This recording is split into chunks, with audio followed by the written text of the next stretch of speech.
Hello there. Hello, everyone. My name is Chris Walker. My wife and I are missionaries with New Tribes Mission, or Ethnos 360, here in Papua New Guinea. Sorry I couldn't be there with you, but yeah, hopefully this information, while it might be a lot, will be very helpful to you all personally, as well as to members of your organizations. Angie and I have been through a fair bit in these last 9 months and so. And let me just go ahead and share a little bit about our story as be talking about how we've been the victim of identity theft. So my presentation is labeled Defending Your ID.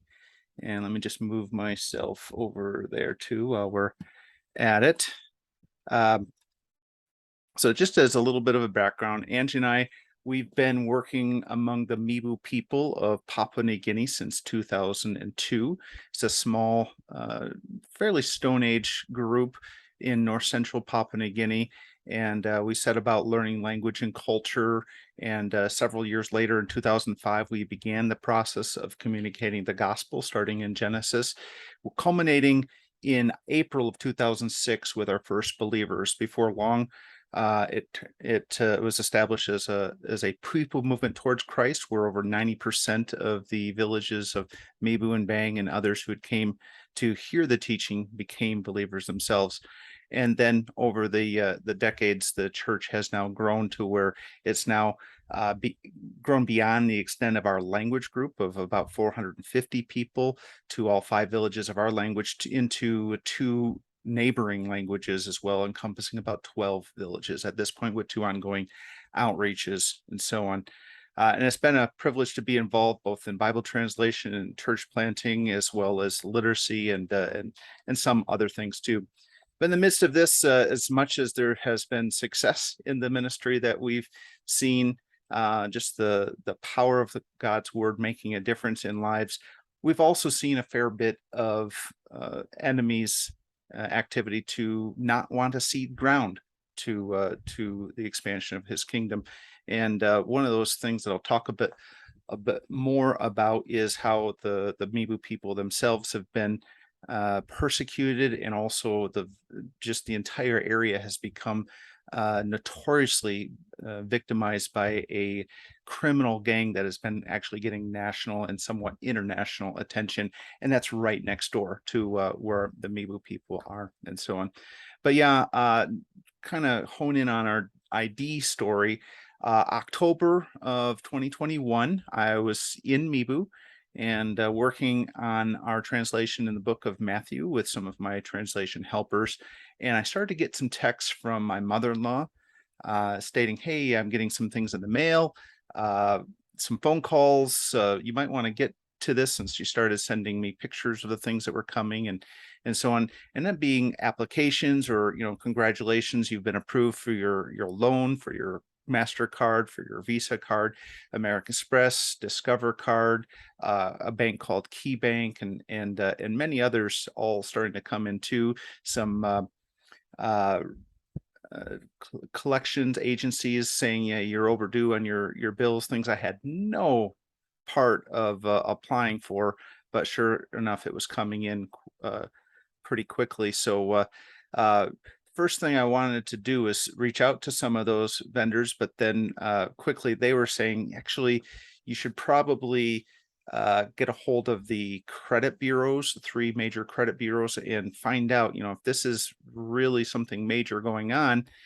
You might want to get to the bottom of that by getting a hold of your credit report data. Um, well, I actually took a while to be able to do that with all 3 agencies.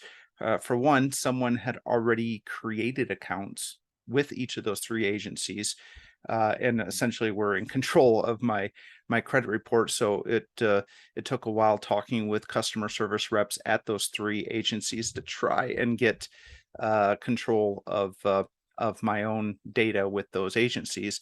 And sure enough, once I was able to get a 3 bureau credit report that just laid out all this information, it was astonishing just how quick, in a matter of weeks, that someone with my identifying information, particularly my social security card and They actually obtained a copy of my Michigan driver's license with those things, and probably a whole bunch of my other information. They were able to purport massive fraud in my name, and then armed with that information, contacting the local authorities and starting to work through what was going on with all of that. By the end of November, I felt like I was able to address most things. A bit of an issue with American Express, where every time I would call, they would understand everything I was saying. I mean, literally, when I first had contacted them, there was zero balance on my name. It was just an open application and so on. But after every phone call, it seemed someone impersonating me would call them again, undo my instructions and my explanation of things. And pretty soon that debt in and of itself was up to $47,000 in fraudulent transactions. So that was a bit of frustrating, just realize I was spending hours on the phone with this company only to have it undone by somebody else and so on. But that seemed like it was more or less getting resolved.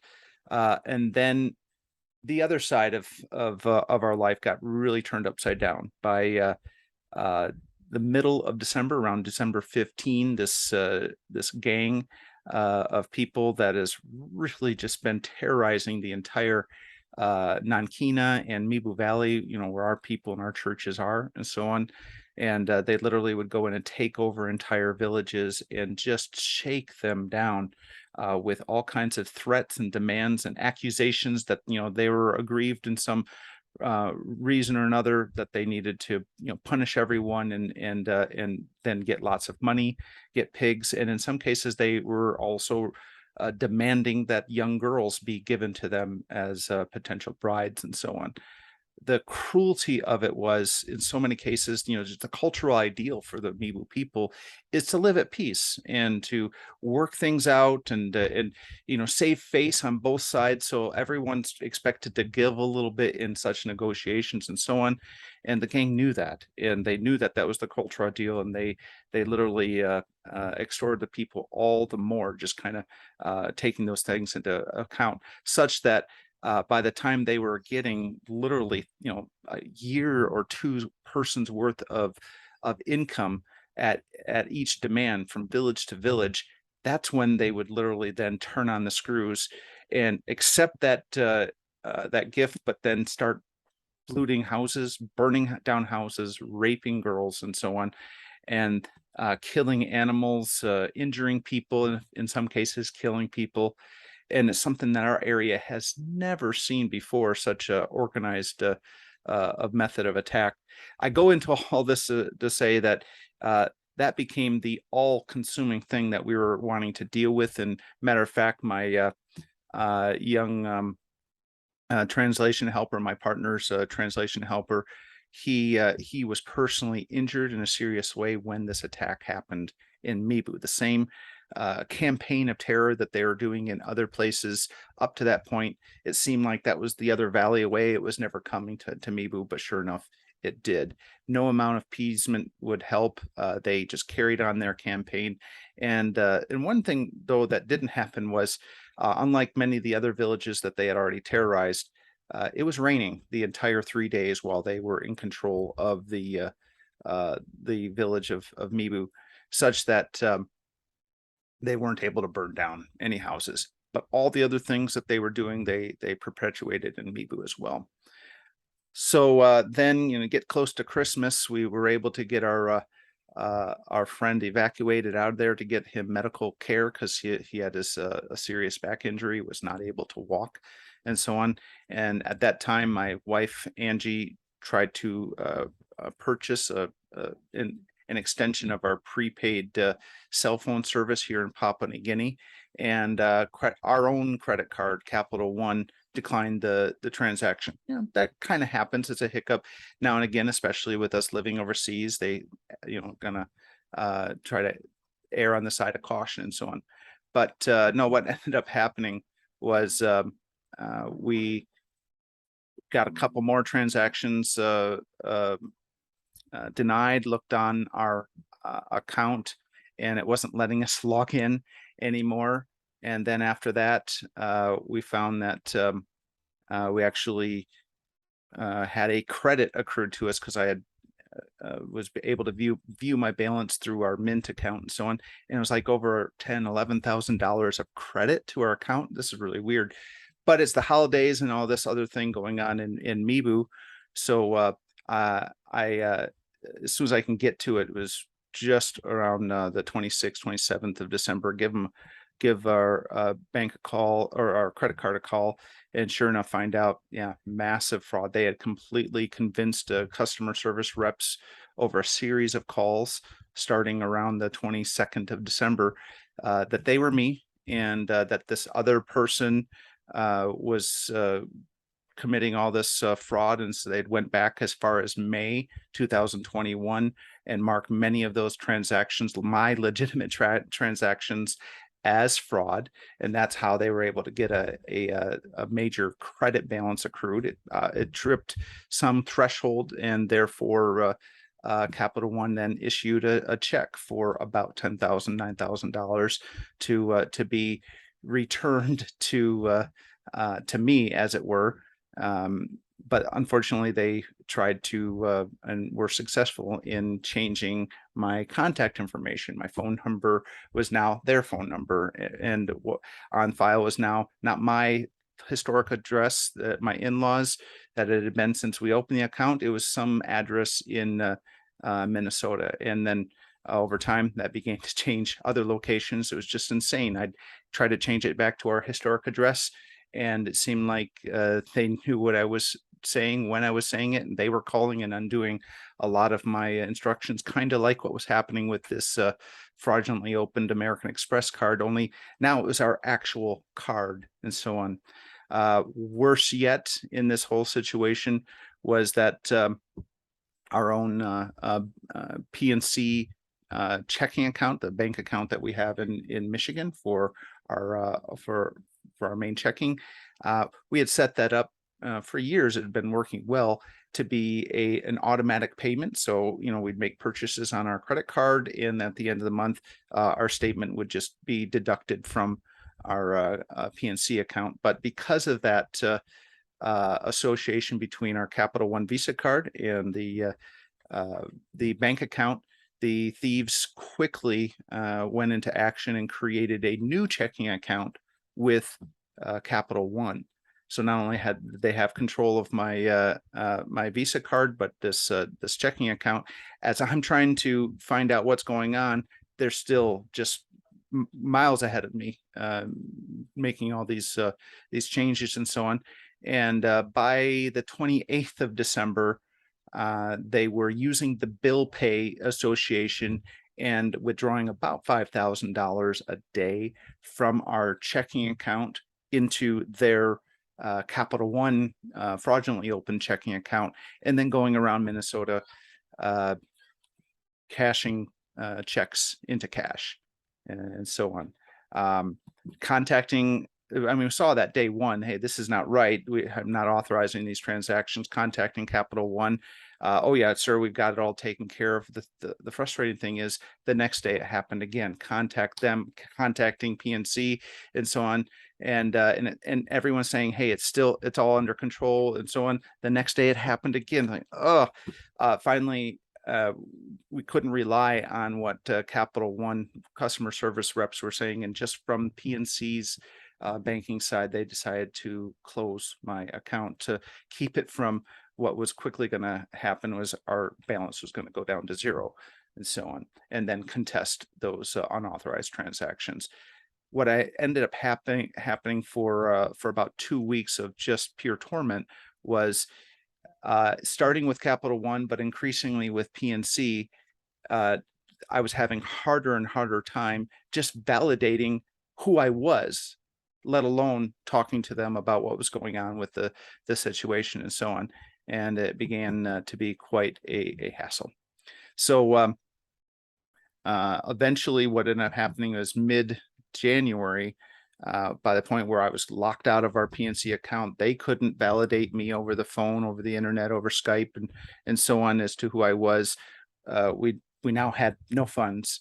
And meanwhile, if every time I would shut things down and cancel, cards that were being sent to some new address somewhere in the United States, uh, Capital One was increasingly, less interested in talking to me because it didn't even seem like I was really me to them. I had this crazy story, and meanwhile, people with good internet who wouldn't, get dropped calls, could just validate themselves so very quickly with all my information and so on. I literally had a time where I was on the phone with a senior fraud account manager with Capital One, and as we were trying to get to the bottom of the situation, still somewhat struggling on the validation side of things. She put me on hold for quite an extended time, and at one point come back onto the phone call and said, all right, sir, I'm actually on the line with another customer who is able to validate himself as you, so I am terminating this phone call right now. Wait. No, it was too late. I had ended up getting a hold of our local county sheriff in Allegan, Michigan, and getting a three-way call with Capital One, and that helped for a couple hours. But of course, this was just a major ordeal that ended in mid-January. We ended up having to leave Papua New Guinea, head back to the United States just to be able to walk in the door of these financial institutions and be able to get somewhere with each and every one of them, and give details, knowing that they could fully validate me in person and so on. Man, so it's just like from the side of the gangs in Mibu who are just trying to get something for nothing. They basically had stopped looking after their own gardens and pigs and chickens and businesses like growing coffee, and full time had invested themselves into being thieves who would steal from other people. Well, this is the same thing happening to us here in the States, where you have people who full time have become experts at impersonating other people, hacking and getting their information and so on. So that's kind of what I have to share for my story at the moment. Let's go ahead and just talk about ID theft in particular, kind of the way it works, or as we have seen and what other experts have shared with me. And then when I'm done with that, we'll talk about how to strengthen our defenses. I'm kind of using a castle as an illustration just to hopefully you can understand how our defenses work and so on. And then near the end, if you do become the victim of identity theft, I don't want you to be where I was, where I just had no clue of the road going forward. There's actually some things that I would recommend, and many experts too have recommended that you want to go ahead and do, and that can be helped. And at the end, look forward to sharing with you our Q&A. Any questions that you have. Of course, I'm just going to be sharing all this kind of information, but maybe there's some things I missed or what didn't quite make clear to you, and I just want to invite you to ask those questions. All right, so as I go into our presentation, my main motivation here is I want to just share with all of you our heart. We want to be a comfort to each and every one of you as the victims of identity theft and all that we've gone through here. There is light at the end of the tunnel, and also having learned so much, there's so many things that I wish I had known before all of this helped.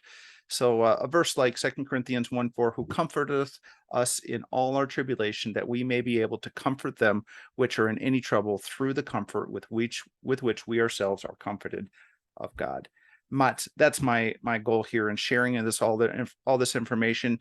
You actually may, as a result, be a lot better prepared, having things put in place to be a harder target, or better informed that you would know how to deal with this and so on, to potentially avoid ever being the victim of identity theft, or if you were, in a much better situation to be able to take action and so on. So I've had a number of people, and times I've shared this presentation, just kind of share with me like, Chris, my identification in Christ is secure. I know that I am part of God's family. Why should I even worry about this earthly thing?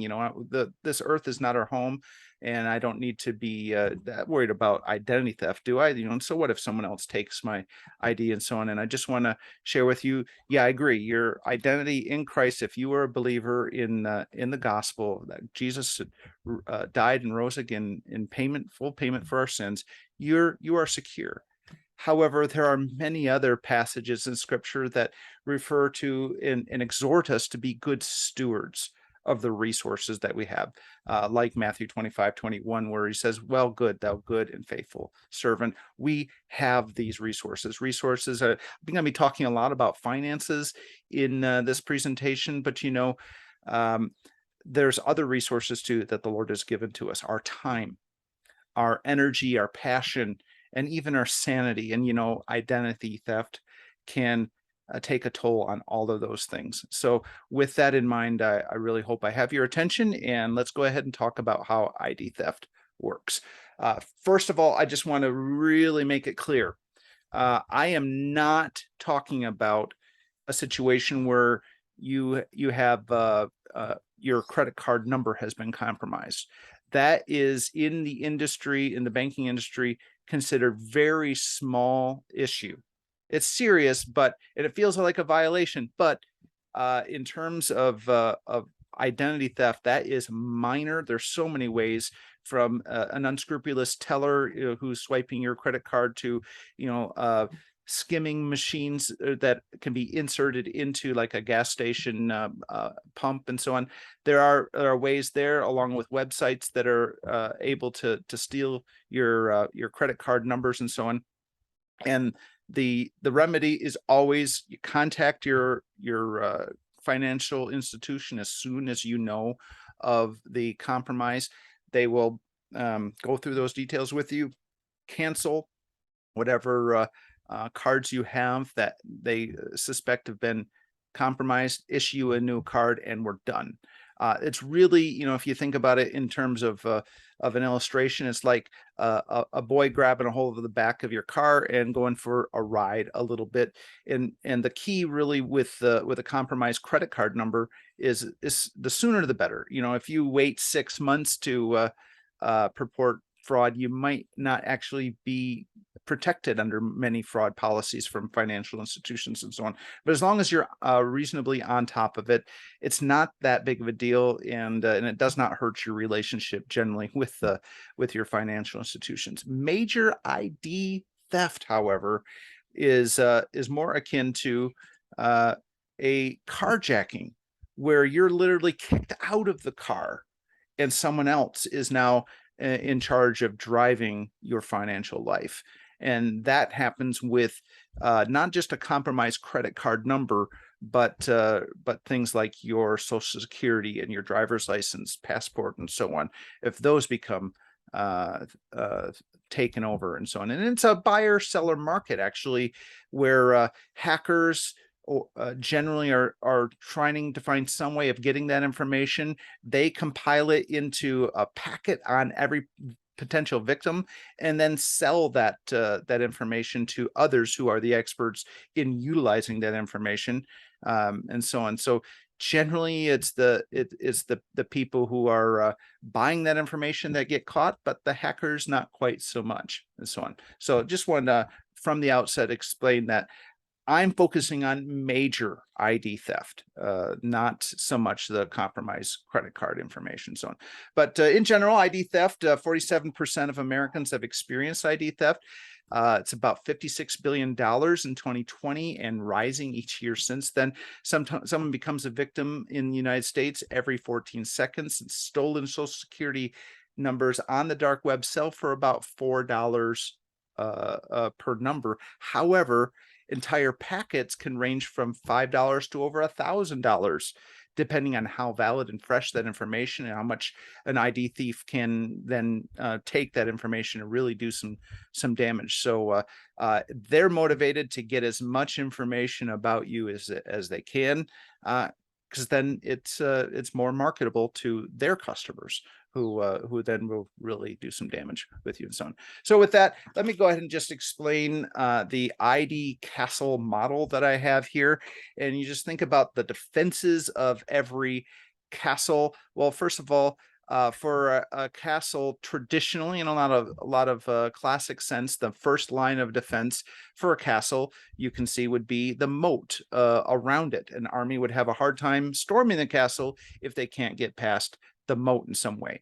And so in our model, things like our social security card and our driver's license and so on, as long as those pieces of information remain anonymous, then you are fairly well protected. It's not going to stop ID thief to a hacker from trying to collect as much information as they can about you, but it's nowhere nearly as valuable unless these pieces of information are in place and so on. To a slightly lesser degree, other forms like a passport and your credit cards themselves and other forms of ID can be used for validation, but those first two are very, very key for Americans and Canadians as well. Okay, so then the next layer of defense that you have from becoming the victim of identity theft is other information about you. And this ranges from all kinds of things like your address, your pet's name, your phone number, your email address, your date of birth, the make and model of your car when you purchased it, the name of your employer, your financial institutions, and of course, things like your mother's maiden name. All this is just a collection of other information that you might recognize. Oftentimes you are asked or on a form on a web page to go ahead and supply and so on. But as you think about that, as long as these things are anonymous, you have a relatively good degree of protection. But think about it, though. Quite a few of these things can actually be found. Just by Googling your name, you might be able to find your date of birth, your phone number, and so on. And of course, ID thieves are very happy for having those pieces of information. They're keeping track of that, just waiting for some other ones that are a little bit harder to put together to come into place, and so on. All right, and then our final inner last line of defense, as you think about a castle, would be that inner stronghold. The towers there I kind of have as two separate sections. So look at the inner towers of our last line of defense. These would be our financial institutions that we chose for, like a credit or debit card, for a checking account, for online banking, a home loan, a credit loan, if any cryptocurrency, even like your retirement savings accounts and utilities and so on. And then thinking about the next section are towers or financial institutions that we don't necessarily choose ourselves. They're just part of the system, and yet they too do what they can to keep our ID safe and to validate who we are and so on. So first, the IRS themselves, if they were to ever get hacked, they have all kinds of everything. And I'll talk a bit more. There is definitely a way that people can perpetuate fraud by using the IRS against us and so on. But then kind of really want to key in on these corner towers. These are 3 out of the 4 are the credit bureaus: Experian, TransUnion, and Equifax. These 3 credit bureaus are the institutions that each of them are the gateways for creating new loans or credit cards or things like that for each of 1/3 of all of the banks in North America. And then one more next to that is ChexSystems, and they are also similarly a bureau, but they are the ones in charge of validating someone and then allowing a new checking account to get opened up and so on. So each of these companies that are represented on the screen here, these are all companies that want to take your identification security seriously and will do what they can to validate before any instructions are taken on your ID and so on, for opening new accounts or so on. But now we just got to talk about, there are some weaknesses with each of these defenses, and this really matters. First of all, cybersecurity is the number one thing that is just so rampant in how identity thieves are able to do so much damage. The integrity of our own personal devices, or with the companies that we work for, cell phones, computers, or even information that you're giving over the phone. If you've been tricked into talking to someone you thought was legitimately someone who deserves this information, you can inadvertently give away all the information that they're looking for, and so on. There's another thing, and that's our very wallets and purses themselves. This is increasing a situation where it's called wallet scanning, where you're in a restaurant, movie theater, a bus, or airplane or something, and someone is able to temporarily just lift your wallet out of your coat jacket or something while you're busy thinking about or doing something else, or taking a nap or whatever, taking a picture of all your information, putting it back in, and you're not any of the wiser until months later, where your identity is being used against you. And another one that is also just something really good to be aware of: our own trash in our mailboxes themselves can be a goldmine for all these pieces of information that ID thieves and hackers really want to have to fill in the missing pieces and to really sell our information to others for quite a bit more. But then, just thinking specifically, if our social security number and driver's license information is somehow able to be obtained, they're able to get past that moat. It's almost as if those two pieces of information alone can be used as a battering ram to get them access to so much more. And I'll talk about one scenario in a bit, how that works. But yeah, if they're able to get those two pieces of information and then collect a bunch of other information about you, then they're in a much stronger position to then compromise all that information against us when they're trying to get through to the financial institutions that are trying to protect us. Again, using information that they collect from our devices, from our trash, and so on. But increasingly, social media is a place where we are just putting that information out there publicly, filling in the blanks that they need to be able to sell a more valuable portfolio about you. So just a couple ways that works. And just be saying, beware of harmless fun on things like social media, like Facebook, where you'll see these quizzes that are like even your aunt's doing it. Why not you? Who lives the farthest from where they were born? Take this quiz to see if you're related to someone famous. What is your favorite or your first pet's name? What's your first car? Name a song that brings you back to high school, and all these things. If it just might be a clue for them to get past a password, or to get past a security question as they're talking to a bank rep, or trying to get on to your accounts online, and so on. And we're just putting it out there, and so on. So just beware of that as one vector. But yeah, another one is just cybersecurity itself. If you're thinking you're logging into your actual bank, but you're actually on a fake website, there you go. You're providing all kinds of information to them, and so on. And ultimately, if they have all the information, the customer service reps, they're really powerless. They have the protocol that they need to follow, and the questions they need to ask. But if the ID thieves have all that at their disposal, and given their experience, they can be really convincing, as I've seen. Then they're just able to get access to your entire ID. And I tell you, even if you don't think you have a lot of money, your reputation is very valuable to these folks. So, all right, so that's kind of the model. Now let's talk about the specifics of how to strengthen each of those defenses. So you should have on your table before all of you a copy of my checklist on how to strengthen your ID and avoid, if possible, becoming the victim of identity theft. So that's where we're going to be referring to those specifics right now. So number one on the list, and this is one of the less straightforward but so very important steps, and that is to set up TransUnion, Equifax, and Experian online accounts. As I'd mentioned, when we became the victim, I had never done that. So my account was just ready for someone to claim.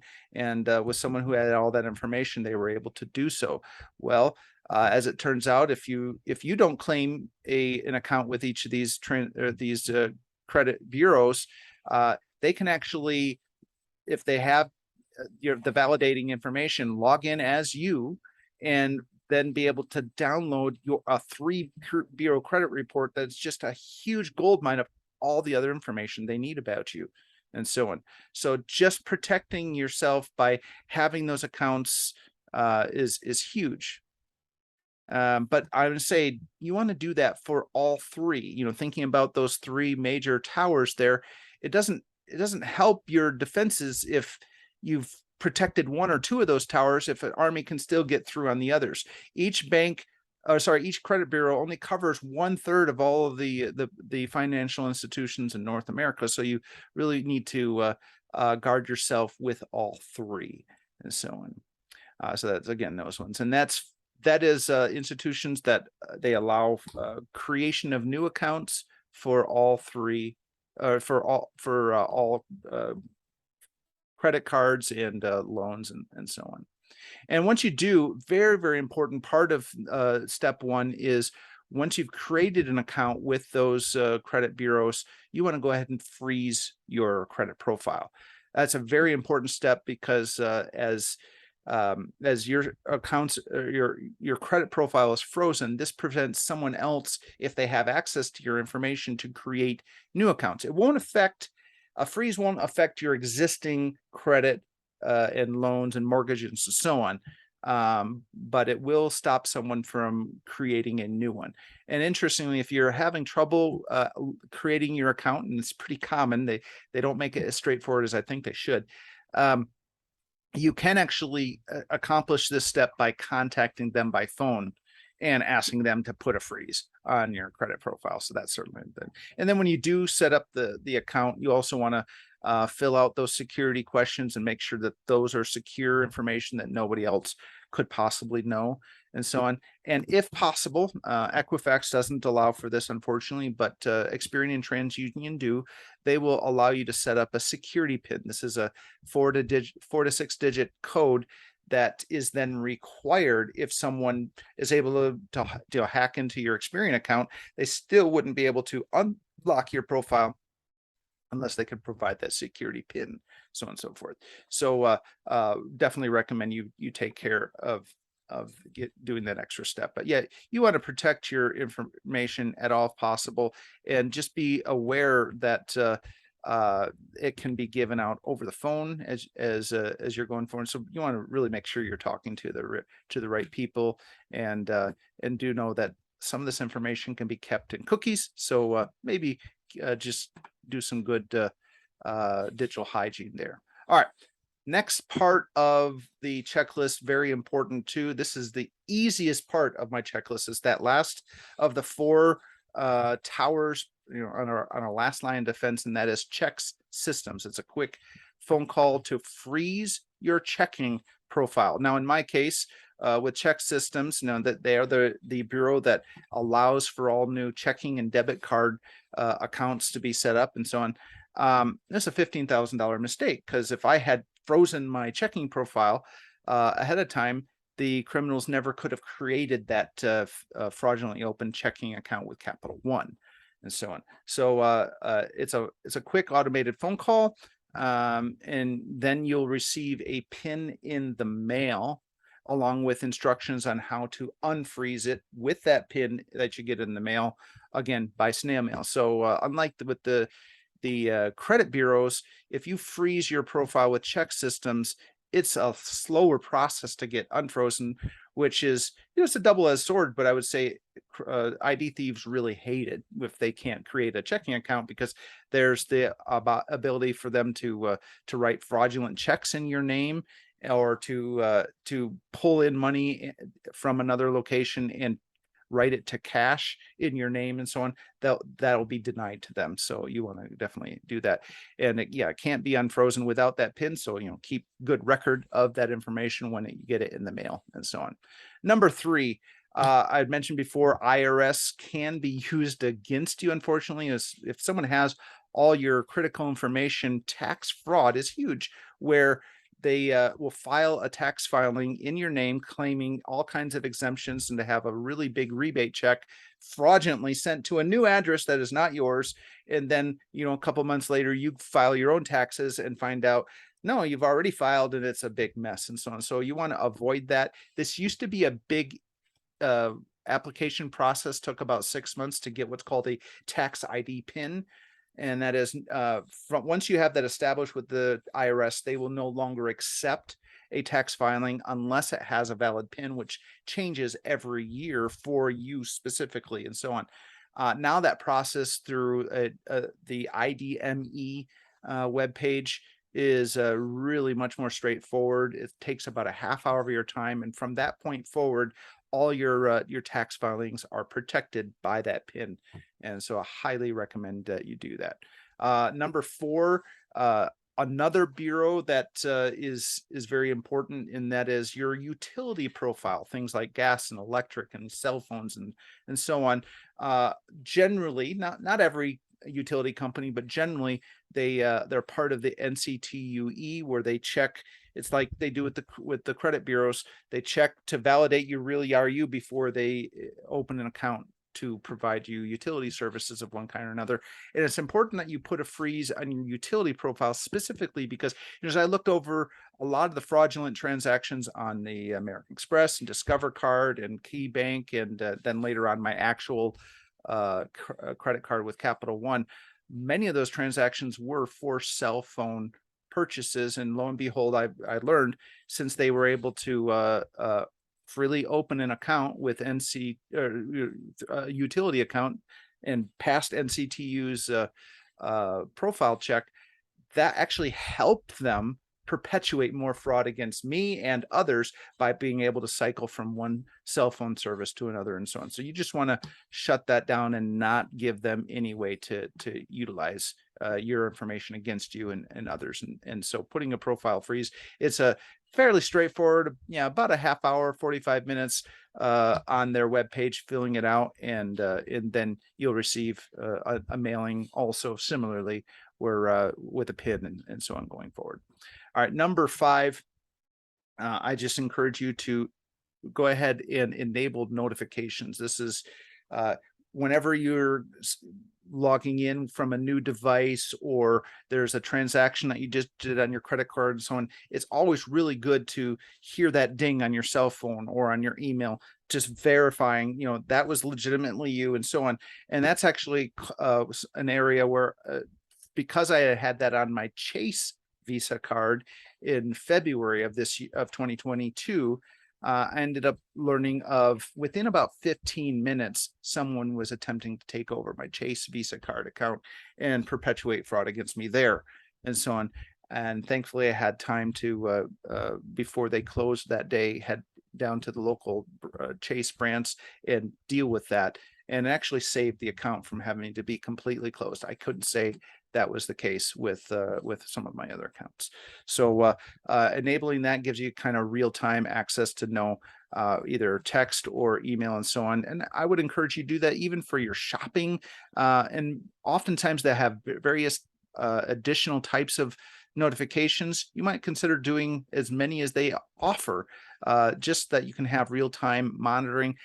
However, I will also notice or mention a caution with notifications, and that is, I also seen quite a bit of false notifications sent to me, hoping that I would click on the link or hope that I would call the phone number provided helpfully in those emails or in those texts and so on.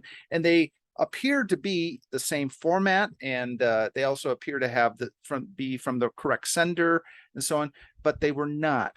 So it's great to have those notifications, but always verify by logging in or contacting with trusted numbers before you do any action on that, on some of that, because it could potentially be another way of getting you to act on false information and so on. All right, number 5, this is really important, and most financial institutions are requiring this to some degree or another. But if you can do this for your email itself, for Google, for your shopping and so on, if you can get set up with two-factor authentication, this is where, in order for you to log into a particular service, or as you're on a call with a customer service rep for them to verify who you are, so on and so forth, they need your cell phone number or your email address, and they'll send you a code. You'll read that code or type that code into a web page and so on, and then that's just one more bit of peace of mind that you really are who you say you are, so on and so forth. I should note though that nothing is perfect in this world, and increasingly there is something called SIM swap fraud, where a person targeting you contacts your cell phone carrier or somehow is able to hack into your emails another way. But if they contact your cell phone company and claiming to be you saying, hey, my phone was stolen, I bought a new one, can you please send me my SIM card as quickly as you can? Meanwhile, your phone stops working. You wonder, what's wrong with your phone? Meanwhile, they've just recently been FedExed a copy of your SIM card. They're quickly logging into all your accounts, verifying through the two-factor authentication, and off they go. So you want to be aware that that is definitely a way that they can target you. A little bit more secure than receiving text codes in text and phone or emails and so on is an even stronger version of two-factor authentication, and that is utilizing authenticator apps. Not every institution offers this, but if they do, that it is considered even more secure. And this is where it's constantly generating codes that will happen even if your phone is offline. It'll be a code that you can read off and that changes every 30 seconds based on an algorithm that is very secure. So things like Microsoft Authenticator, Google Duo, and so on are some examples of that. But yeah, it's vital to your protection to do that. All right, number 6, make sure your contact information is up to date. If someone is trying to take over your accounts, this is the first place they go before they try to make fraudulent transactions. They want to be in control. They want to be in the driver's seat.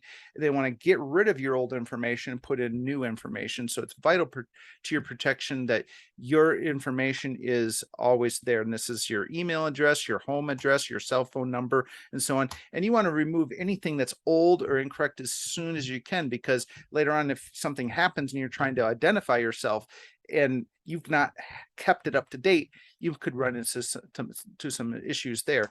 And if possible, some institutions allow you to put what's called a block on changes to your contact information.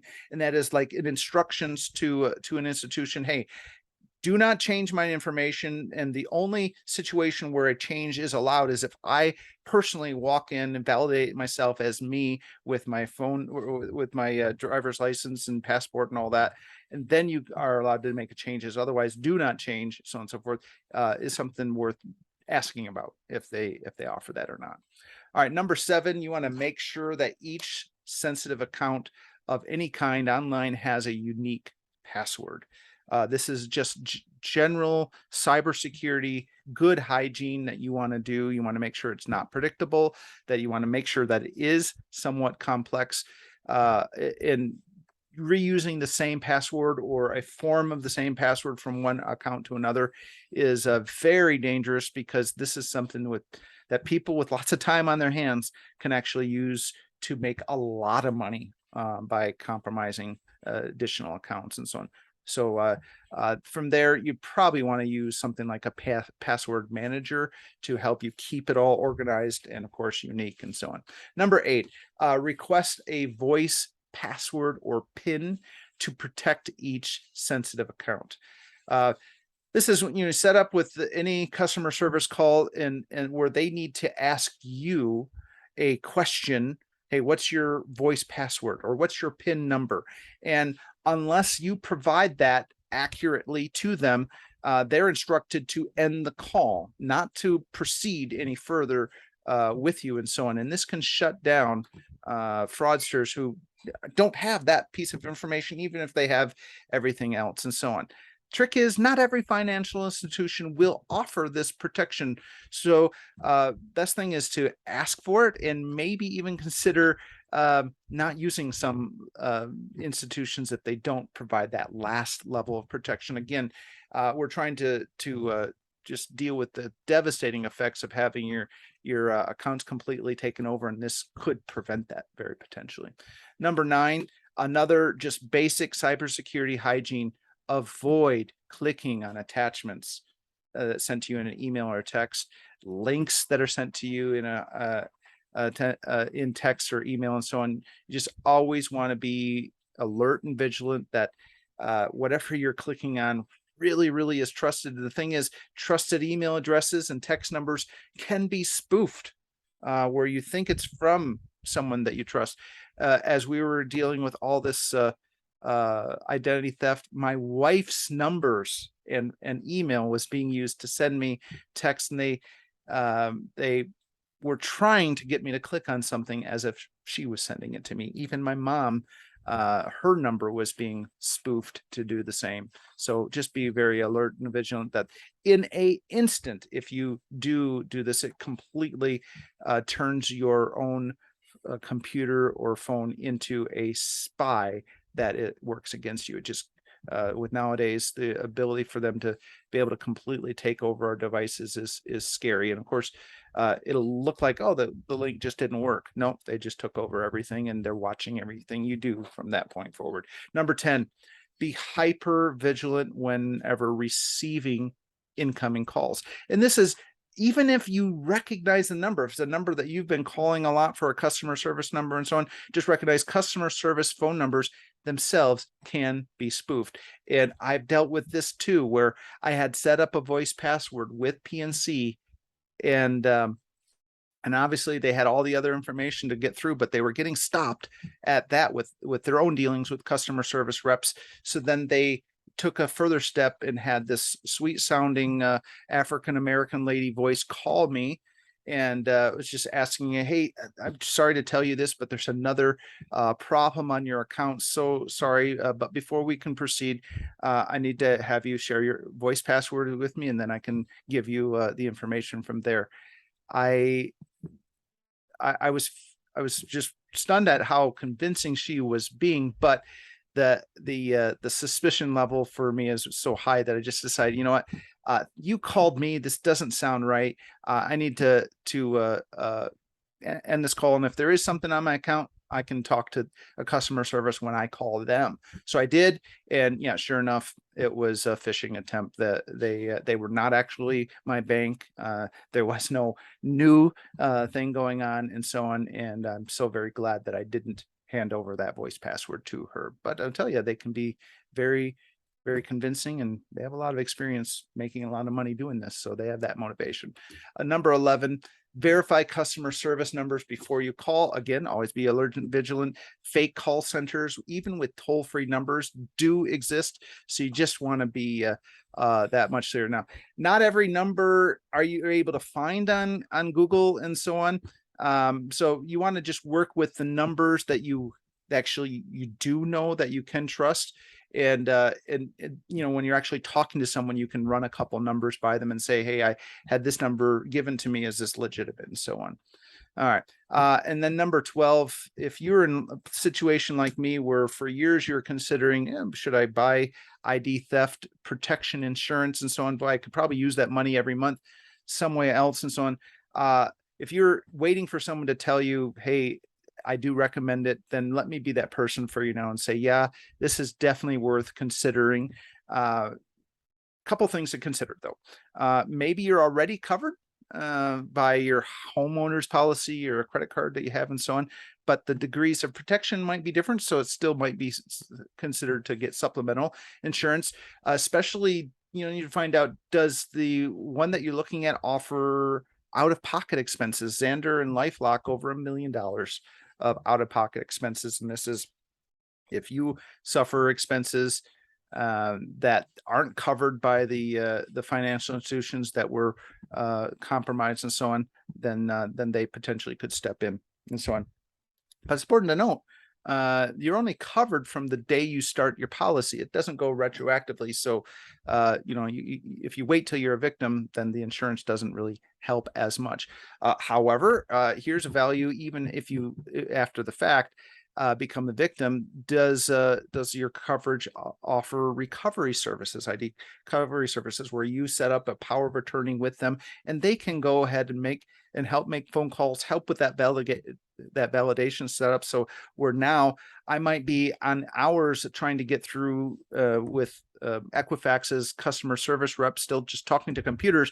They obviously, with their power of attorney, can get me through to the front of the line and talking with them within a minute and so on. So is it worth it, for getting like Xander Insurance with their ID theft recovery services and so on. Does it include cybersecurity software? Again, a number one way that our identification information is getting out there is through the abuse of technology, one way or the other. So if your own personal devices are protected, that does help. Does it cover the entire family? I tell you, all you need is a social security number. It can be for a 6-month-old baby, and they can become the victim of identity theft. So some policies only cover for the individual or for a couple, but not kids and so on. So that's worth looking at it and so on. Another is credit reports. If you can find out what's going on, the sooner you can, when you suspect something's there, to get to the bottom of just how much your name is being used against you. So on, the credit report can give you those full details, and some policies actually give you that for free. All right, number 13, that I had mentioned earlier, you probably want to consider using using a password manager to keep good organization of all of your various passwords for all these. Sometimes it gets crazy, hundreds, even if you're using digital devices a lot and so on.